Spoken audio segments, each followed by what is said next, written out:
It's dark. It's cold. You don't know where you are. Your body hurts. You're tired. You can feel whatever you were using earlier tonight just starting to wear off. And now you can hear a police officer calling your name, telling you to stop where you are. Hello, and welcome back to the Shakedowns 101 series on crime and punishment. Today, we're going to talk about what you're going to do starting from right here. If you have just had the worst night of your life, and what you need to do to help keep yourself out of prison and make the best decisions, whether you know exactly what you did, you don't know exactly what you did, whether you're completely innocent, whether you're completely guilty, and make the best decisions to protect yourself throughout this process, and also give you an idea of what the process is that you're about to deal with in the next coming months and coming years as you now prepare to go to prison.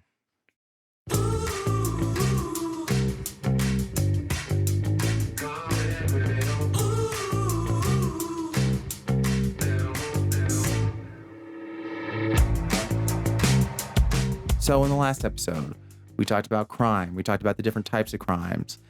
And in this episode, we're going to talk about what happens if the police arrest you and accuse you of committing one of those crimes.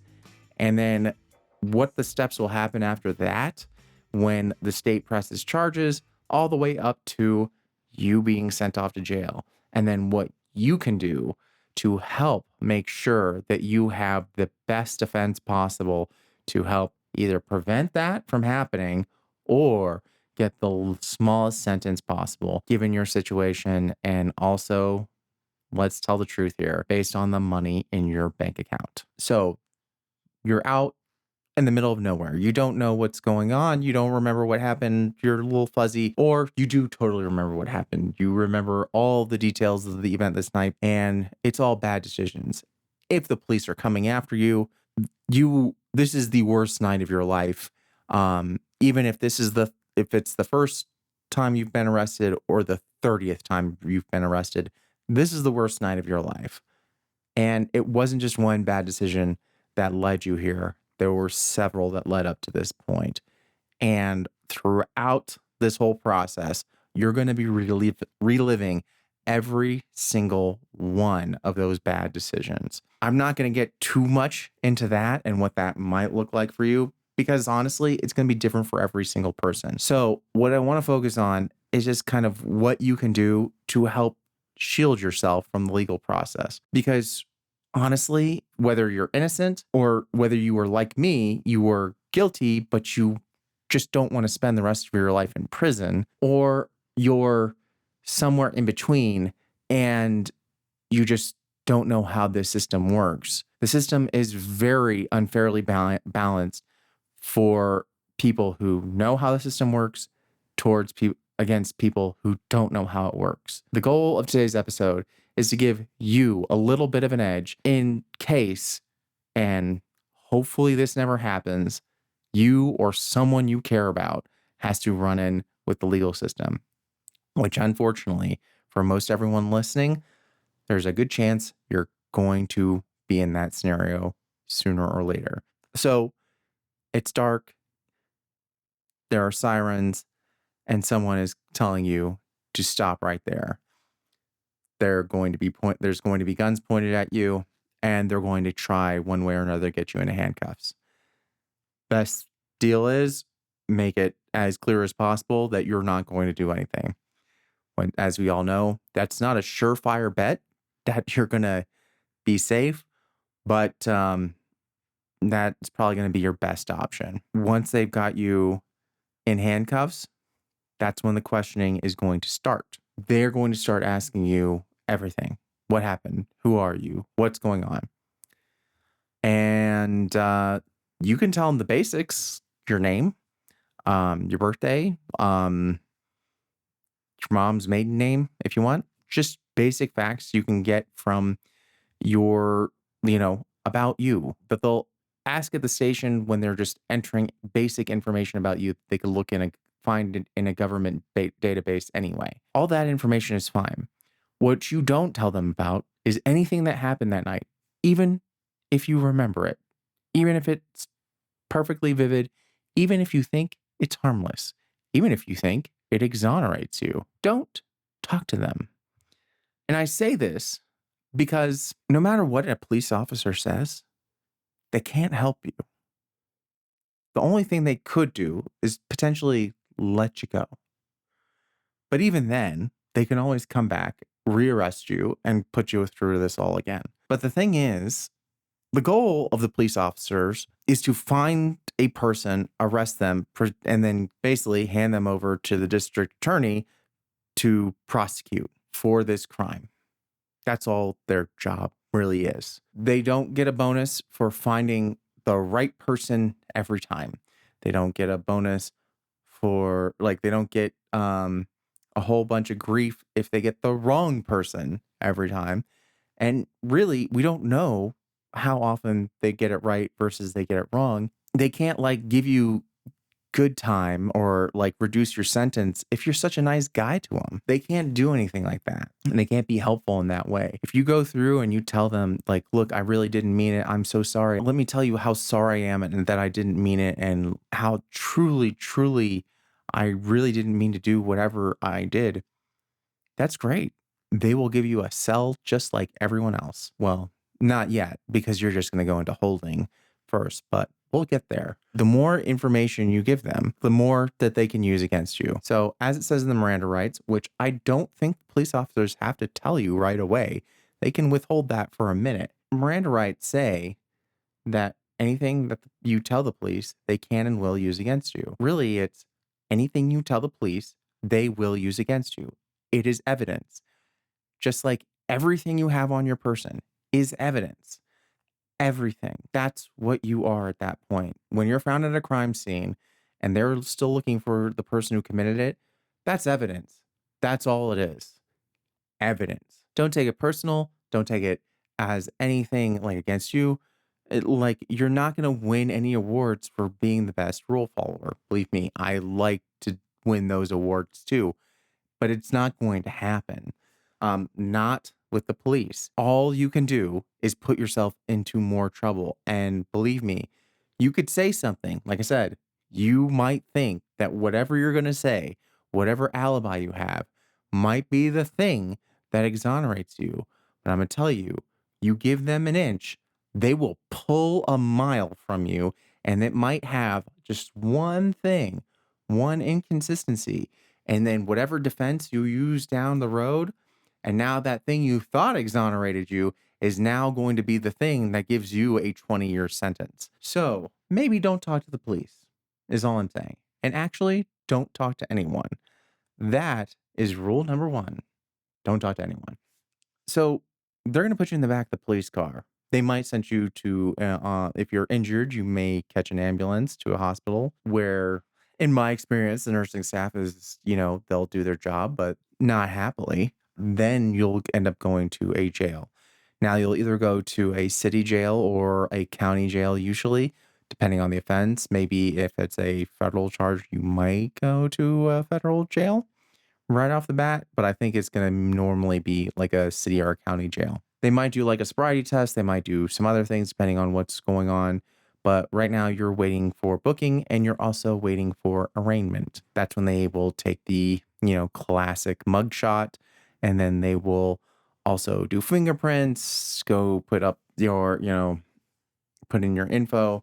But all of this is a super slow process. This is going to take hours. You're going to get your fingerprints. And then the next thing that's going to happen is you're going to get arraigned. The arraignment is going to set the amount of your bond. I'll explain what the bond is in a minute. We've talked about it on this show before, but let's hold off on that. What the arraignment is you're going to go in front of a judge. The judge is going to listen to the charges, or going to look at the charges, may talk to you, may not. Say the bond is set at, and then that's it. Just tell you whatever the bond is set at, and that's the number. That will be 10% of that bond will be what you need to pay to make bond. And if you do not return to court, then the entirety of that bond will be on whoever bonded you out. So that's what the bond is. So you really want to go to arraignment because you can't get your bond, and which means you can't leave the jail until that arraignment happens. And here's the real bad news. Most crimes happen on the weekend. There's a good chance you may be get arrested on a Friday night. You get arrested on a Friday night, you're not seeing a judge till Monday morning at the earliest. So you're going to be sitting in that jail all weekend. Sorry, no funsies. But once you've been arraigned, the question then is, all right, how do I get someone to pay this bond? Because you're not going to have the thousands of dollars it's going to cost to pay your bond. If it's a misdemeanor charge it's a misdemeanor charge or maybe a small felony, you might get off on like a few $100s. But in general, it's going to be thousands of dollars and you're not going to have that on you. But even if you did, you can't pay it because you are not bonded by the state. I assume has to do with trustworthiness. In case you jump on your bond, they know you're good for the money. That's where your one phone call comes in. Now that you're sitting in jail, now that you've got your bond set, now it's time for you to get that one phone call in. There are a lot of people I would recommend calling in this situation who I don't recommend calling. And I know we had a whole episode on this. We talked about how valuable these people are. And I still think they're valuable. And if in a pinch you don't have any of the other people I'm about to recommend, they're great. But the last people I recommend you to call are the list of bonds people that are going to be posted right next to the phone as you're sitting in that jail. The reason I say that is because bonds people are expensive. They are a racket. There's a reason why there's a huge list of bonds people by that phone because they make money. You think credit card interest is bad? Oh, you're paying way more interest on that bond than you are anything else. If you get a bond, you better pay that back right up front, though you're still probably going to have to pay back interest. So they know they have you right over a barrel, and that's it. The fact that they exist, the fact that these bond companies exist is great. There are some that are better than others, but like I said, they try and work the system by using names like, AAA bonds. So they appear right at the top of the list. And you can't just they're not going to have Yelp reviews next to them so that you can determine which one is a good bondsman or not. You're just going to have to point and guess if you're going to call one of those bondsmen and hope, one, that they take your call, and two, that they don't rake you too hard. I said rake. Rake. Sorry, that was too close to another word. Anyway, so as for the people I recommend you to call, well, this comes down to who do you trust? Who's the person that you can call in this situation? Who is the person in your life, one, that you remember their phone number to? Yeah, challenge of cell phones, but usually if you ask the officer nicely, they can look it up in your phone. But two, um, who is the person you trust most in the world where you can say, hey, I'm in jail right now. I need you to find find me a lawyer because that's the person who can get your bond. And B, I need help. And this is going to test all of your relationships. That may be a mom, that may be a dad, that may be a wife, that may be a husband, that may be a brother, that may be a sister, that may be your best of best friends. I don't know who that is in your life. But if you don't have that right now, you need to find that. Because whenever this situation comes up, and it may not be a jail, like sitting in jail, but life will always have a situation like this. There will always be some challenge where you cannot face it alone. And you need that person you can trust more than anyone else in the world to be there by your side. That's when your relationships matter more than anything else. That's who I would call. And then they're going to need to find you a lawyer. And they need a lawyer who can bond you out of jail. That means they're bonded with whatever jail you're sitting in at the moment, whether it's with the city, whether it's with the county, wherever. So That's what's going to happen next. And then eventually you'll get out. You'll get out on bond. Now, let's talk about public defenders for a brief second. You don't want a public defender. You don't want to fight this from jail because I'm going to tell you right now, your odds are next to nothing on getting any traction in here. Your public defender will not try and take this to court. They're going to try and get you whatever plea the district attorney gives them. They will try and force you to take it. I had many people I know who worked with who had public defenders. Public defenders are beyond overworked. They have too many clients. And if the district attorney offers them a deal, they will tell their clients to take it just out of hand because they don't have enough time to work all of their cases. And in general, if the public defender did take every case of theirs to court, or if every case went to court in general, the entire system would grind to a halt because there's too many cases. The system intentionally works long. It works long to actually try and catch things so that the truth will out, basically. However, plea deals are a shortcut, and having the plea deals makes it so that we don't have to deal with all of that. The nice thing about plea deals, it offers a way to not put yourself at such great a risk as a judge or a jury trial can put you in. And I will get to that shortly about what the plea means and what those pleas will look like with the attorneys. But before we go to that, let's talk about your defender. So you're not going to get a public defender. You're not going to be in jail. You're going to be out on bond. And I really hope so because it's going to be based on money. Your family's picked out an attorney. And what I really need you to think about is even though your family has picked out this attorney, they may believe in them. They may put all of their stock in them. But what you need to do is you need to look at this attorney like what they actually are, which is one of the biggest purchases you're ever going to make in your lifetime. Attorneys can cost more than your car.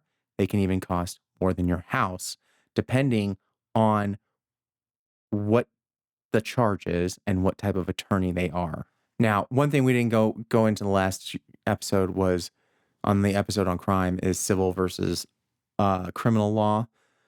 Civil law is where they go after property and money versus crime and punishment. And it works very differently than the criminal law. If you haven't picked up now, we're talking all about criminal law. All of this is about crime punishment law as opposed to the money side. Money working in civil law, very different process, very different set of standards. So just FYI on that one. And I don't have much experience personally with civil law, thank goodness, because civil law is much harder to win. Anyway, let's keep moving with the criminal cases. So this lawyer may be one of the most expensive purchases you're ever going to make. And just like you would with a house, with a car, with any one of those super expensive purchases, you are going to do your research. You are going to put them through the ringer, test drive them, make sure that they know their shit, make sure that they are worth every penny.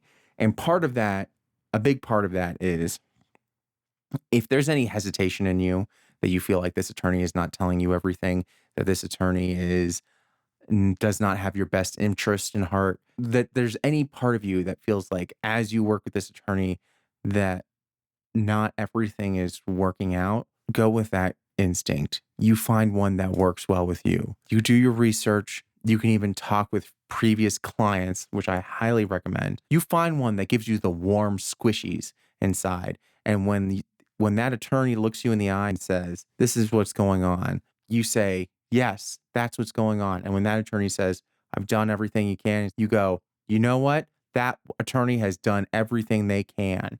And you know it in your gut. Because here's the thing, it's your life that's on the line right now, not theirs. So you need someone you can trust. It's hard to find a good one. I know there's all sorts of evil attorney jokes out there and everything. There are good attorneys out there. They exist. They will work hard for you, but you need to look for them. Just like I said, there's bad cars, there's good cars. There's cars that'll work for you, there's cars that won't. There are some that will work in your situation, there's others that won't. Same thing with attorneys. you need to do your research. And even if your family thinks that they have the right one for you and you disagree, it's about you. This is be selfish, be totally on you. I am giving you permission right now. Do it. So that's my other big piece of advice when you're fighting something like this. The next thing that you're doing after you've picked out your attorney is so now you're going to have the grand jury. The grand jury is going to, which is probably all going to be behind closed doors. Some states don't even have grand juries. But the grand jury is going to determine whether or not there's enough evidence to take this case to trial, which there probably will in general. Yes. So the grand jury will determine if it's going to go to trial. Then there will be the next big thing will be you'll be brought in front of the judge. You'll find out about the judge. You need to know about this judge. Do your research on the judge too. Once you find out who your judge is, you find out what are they like, what do they dislike, what kind of cases, how do they rule on your type of case, how they rule on other type of cases, how do they rule on people like you, how do they rule on people that are different than you, what's the vibe on this judge. You might start to find out on this next go round, because the next thing you're going to do is probably go in front of the judge and make your plea. And your plea, I don't care whether you are innocent, whether you are guilty, whether you know exactly what happened, whether you have no idea what happened, whether you are completely prepared, whether you are completely unprepared, whether there is a mountain of evidence working against you, whether you have all the evidence in your favor, no matter what, your answer, your plea will always be not guilty. And here's the reason why. The next phase is the plea phase. In the plea phase, your attorney and the district attorney are going to kind of barter with each other about what they can offer you, and they can come back with a deal. If you go to court, the district attorney is going to go for the biggest sentence possible. In a plea, they can only go for whatever's offered in the plea. Let's go with that 0 to 20 years. In court, they'll go for 0 to 20. Let's say I say not guilty, and then I have the district attorney who can do one of many things. One is that he can offer me a lower sentence. He can also choose to drop my charge down to a lesser charge that has even lower sentences, all in exchange for me saying guilty. And also I sign the plea deal. So I start with not guilty. He says, all right, you say guilty, I'll drop your charge down to a misdemeanor, but you have to take, all of these classes and do 500 hours of community service, and you're going to pay a $2,000 fine. And I can go, yeah, sounds great. Give me the paper. I got it. Now I don't even have a felony charge on there. That's all possible with not guilty.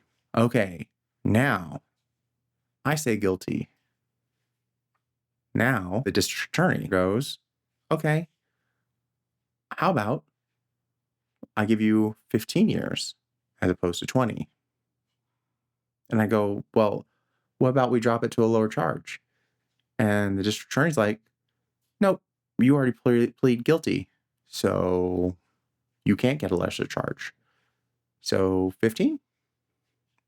And I'm like, no, I don't like that. Okay, see you in court. That's it. That's how that works if you plead guilty. Because you have no bargaining power. You need to have bargaining power when in that phase, when you're discussing the plea. So not guilty opens up a whole bunch of options, whereas pleading guilty gives you nothing. And depending on your judge, it may not earn you any favor. It may not earn anything. And honestly, everyone in the legal system knows this. It's not like this is a hidden thing. So you saying not guilty, even though you have a stack of evidence against you, okay, like they understand why you said not guilty. Like they understand that can be part of like figuring out what your plea is. And they can understand that also, and you can also say, "Oh, that's what my lawyer said." Fair enough. That's it. You can still, and you can also still do things like going to treatment, working on doing things that show that you are remorseful other than saying guilty at this point in time. There will be other opportunities if you want to say guilty, but I would say don't. Just don't. Because you have to remember that this whole process is not about finding out who actually did it. It's not about providing help for the victim. It's about wins. And for the prosecutor, the bigger the win they get, the more years you get, the better they look. So there you go. So now you've got some time. And unfortunately, this is going to be like a year, maybe 2 years, where you're just going to be sitting around on bond. Not much is probably going to be happening. There might be some updates in your case. You might you're going to have to decide at some point whether or not you're going to go in front of a judge or go in front of a jury. Once again, this comes in handy, you studying up on your judge. Do you think you stand a better chance in front of your judge or in front of a jury that your lawyer has a hand in selecting? These are decisions you're going to have to make. In general, you're probably going to do better in front of a jury, but stats may change based on the offense. But if you study up on your judge, you might be surprised. Some judges are lenient in certain cases. Some judges are super harsh in certain cases. Both are very good to know, especially if your case is one of the ones that judge is super harsh on. So know these things before you decide whether you're going to do a judge or a jury trial. And to be clear, a judge trial, the judge decides with the guilt or innocence, whereas in a jury trial, the jury decides the guilt or innocence. Either way, the judge is going to decide your sentence in a future trial. So after you've been found guilty, which hopefully you haven't at this point, then you move on to the sentencing hearing. At the sentencing hearing, it'll go through a whole new hearing, new witnesses, new all sorts of stuff. And then there will be a decision about what type of sentence you shall receive. Like I said, the prosecutor's going to be going for the maximum sentence. Makes them look tough on crime. Also, for the judge, makes them seem like they're tough on crime too. So there's some incentives there. And then the biggest thing is you're going to be working with your lawyer to find out what is going to work best. And it's really it's going to be different for each person. For me, it was about staying present while I was at the trial, but this is one of the hardest things in the world to do. This is one of the most emotional, most stressful things you will ever do in your lifetimes. And it was one of the hardest moments I've ever had in my life, was that sentencing hearing. Once you've been sentenced, then from that courtroom, you're going to be pulled out and go straight to jail. And then from jail, you'll be sitting there for a while, and then they're going to transport you to prison. And that's what the process looks like. So to review, say nothing, which I want to rewind real quick on. When you're sitting in jail and you're calling your people and you're calling that person you trust more than anything in the world, I want to be very clear. Do not tell that person what happened that night, what happened. Do not tell that person what happened. Do not give any information about your guilt or innocence. Do not tell anything that could be used against you in the court, because as the phones will tell you, they're recording and they will use every bit of that as evidence to use against you. So it is very important that you be as vague as possible. You tell them that you're in jail. You tell them that you need help, and you tell them that you need a lawyer. That's it. You cannot tell them anymore. Unfortunately, not while you're sitting in jail. There's nothing you can say to them. It's very important to have someone you trust in your life, because otherwise, this is a very difficult phase. So, number one, do not talk to the police. Do not say anything that incriminating over the phone, including any admissions of guilt. And in general, don't say anything in the cell or anything. Don't say anything, which leads to two, you're not guilty.